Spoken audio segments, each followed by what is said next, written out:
Good afternoon, guys and girls. My name's Airsick Hydra, and today's video is going to be a spot of clarification because I do believe I screwed up a little bit in my last video, and the aim I have for this channel is to be the go-to place for this game for Inquisitor Martyr. It's going to be the place you come to find out what's going on, and I think I could have done a much better job of explaining some of the features within this game. Now specifically, I want to talk about the word time gate, because I used that term within the previous video, and granted I did say it's kind of like a time gate but not. I want to just explain that to you in a little bit more detail, because I just want to emphasize Inquisitor Martyr has no time gates. It has no free-to-play mechanics, and some of you might disagree with that, but give me a second to explain why. Now firstly, I just want to define for you what a time gate is, where I'm coming from, so we can sort of get on the same page, and then we're going to talk about a few other features within the game as well and how they sort of relate to this. So to kick things off, a time gate, yes, you typically see within a mobile game, and what they do is they provide you with some small rewards to get you enjoying the game, to get you normally enjoying and using a resource within a game. Now what happens with time gates is it's like putting a quarter in a machine. It lights up, it turns on, you have loads of fun, and boom, it goes. Although technically what happens is you're just playing a game, you've not put any quarters in, and someone comes along to you, bops you on the head and says, right, you can't play this anymore unless you give me some money. Think of it like a bully. Because sort of from an ethical point of view, that's sometimes what it feels like. And what tends to happen is the more you play, the longer you would have to wait on these sort of intervals when the bully comes along. And during that period, you cannot do what you want to do. That's a really important feature with the time gate, is you're literally cock-blocked from doing the actual fun thing, or the actually engaging within the game. That's the whole point of a time gate, is to make you think, God damn it, I have to spend some money. Okay, I'll spend £2. It's only £2. Oh, next time it's only £3, then £5. Before you know it, you've borrowed your mum's credit card and you're up Crappy Creek. So that's what a time gate is. That it is a way to literally prevent someone from playing a feature of the game that means that they feel forced to engage with money, or just put the game down and log back in as a free player. That is really where it comes into the whole free-to-play mechanic. Well, if their games are free-to-play, they do have to get money somehow. Obviously, you can argue with the ethics of this sort of mechanism, but that's what it is. Now, I want to just go to this graph I've made. It's top-of-the-line MS Paint at its best. Pretty good. So what I'm going to talk to you about here is what we've got within Inquisitor Martyr, and I talked to you about the developers limiting fate. Now, I don't mean they've actually said, right, you can only gain this much per day.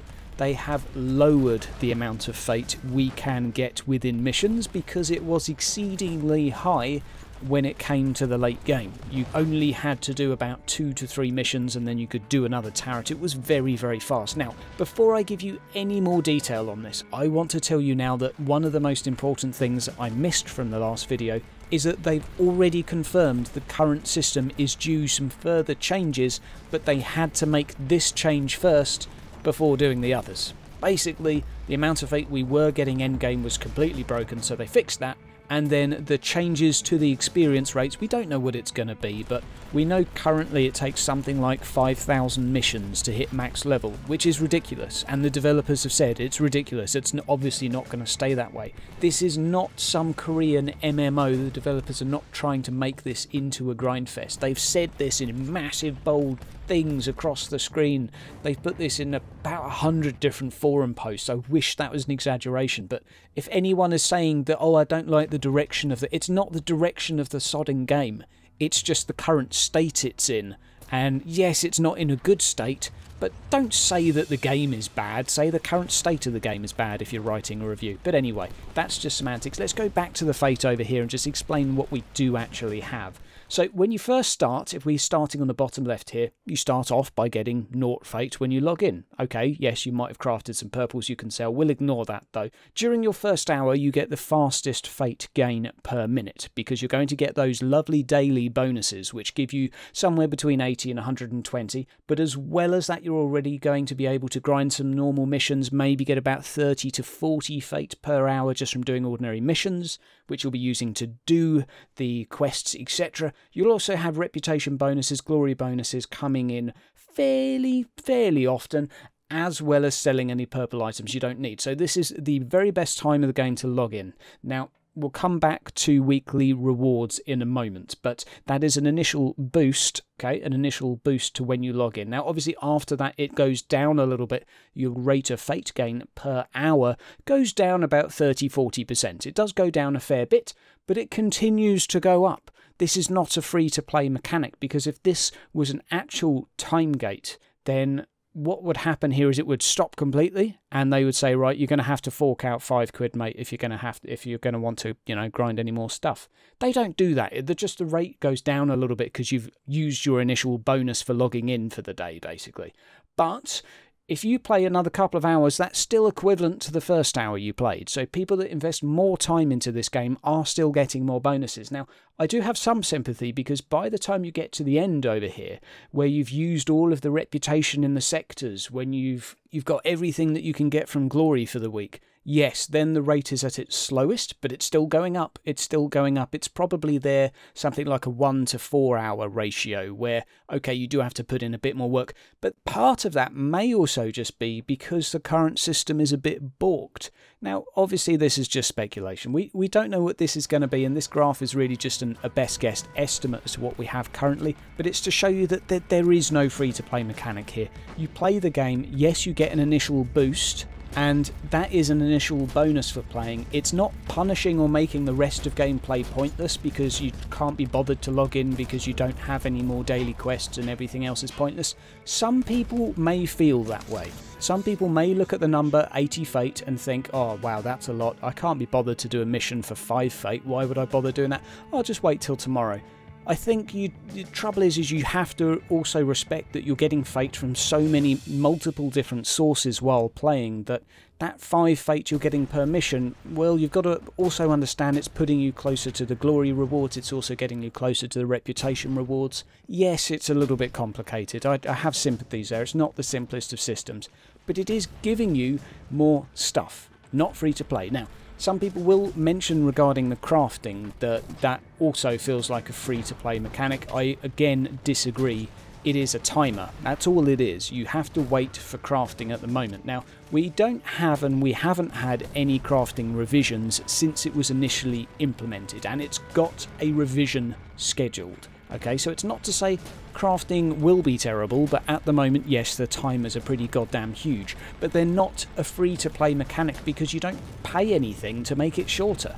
A free-to-play mechanic is charging money for someone to reduce the fees for you by giving you some lovely gems to spend or whatever. This is just a timer mechanic, okay? Same with weekly quests. They are not a free-to-play mechanic. They are just a timed reward. There is nothing more to it than that. They are definitely not free-to-play mechanics. Every game, or I wouldn't say every game, but many games that have online features have weekly rewards. Destiny 2, for example, is that a free-to-play game? No. Does it have free-to-play features? Not really. Yeah, I can't think of any at all. It just has weekly rewards because online games really benefit from giving players an incentive to log in on a regular basis. Now, if you want to play an online game that doesn't have these features, tough, because the developers have to do things that entice people to play their game. Now, yes, there is a bit of an argument. If those incentives are too high compared to the rest of the game, yes, that discrepancy can make people just log in, do the daily quests and log out, which, yes, I said in the video, might be what happens. And I have to actually say, is that such a bad thing if a casual player does that? Because it actually, the thing if we go back to this graph here is it gives casual players the biggest bonus overall, really. It doesn't punish hardcore players, but it means that the casual players that only put in an hour or two each evening are getting that initial massive bonus. I say massive, okay, it's 30–40% higher, so they'll get 1 tarot mission a day guaranteed by logging in and doing a few missions. That's not a bad place for a game to be. It's encouraging people to play, it's encouraging people to come online each day. Online games need ways to encourage players to come online because their community-driven features need a player base in order to be enjoyable. So that's what I think the direction is with this. Yes, it tapers off a little bit at the end and you get a little bit less once you've gone through that sort of initial boost, but you are still gaining Fate as you play. You are not really penalised that much, but you do suffer from some diminishing returns. However, while you're doing that, you are getting other things. Yes, you won't be getting as much Fate, but you will be getting inoculator components that those casual players wouldn't be getting. You will be getting various other faction rewards and purple items, etc., recipes, enchants, etc., that the other players wouldn't be getting. So it's not like you're really being punished for playing the game more. Yes, you might not be getting Fate at the exact same rate, but, well, that's up for debate. Guys, I just really wanted to clarify on this, and I know I've talked about it for quite a while now, 10 minutes on this one subject, damn.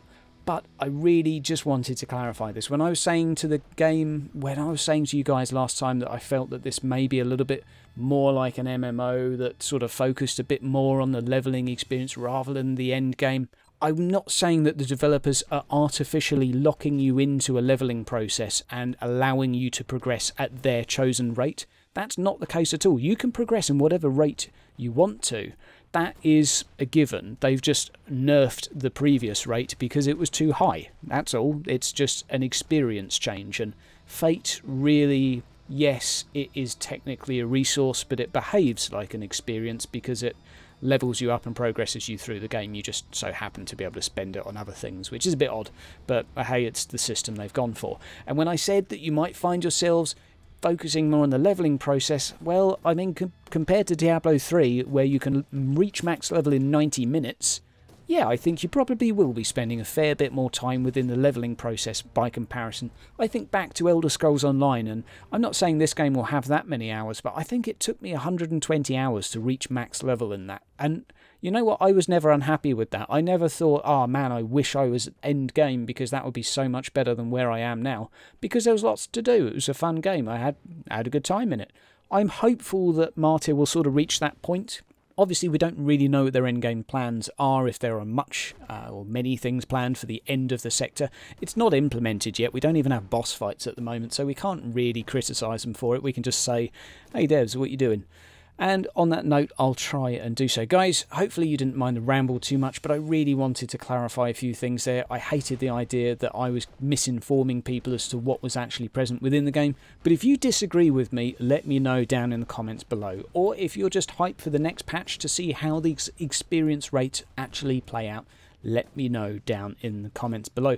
And one last thing before I go, there will be a little bit of surprise. I've been working hard on that Patreon page. It's looking pretty good. I'll launch it pretty soon in the future. I just want to sort of twiddle with a few knobs and press a few buttons first. Guys, have yourself a great week, and I'll speak to you soon.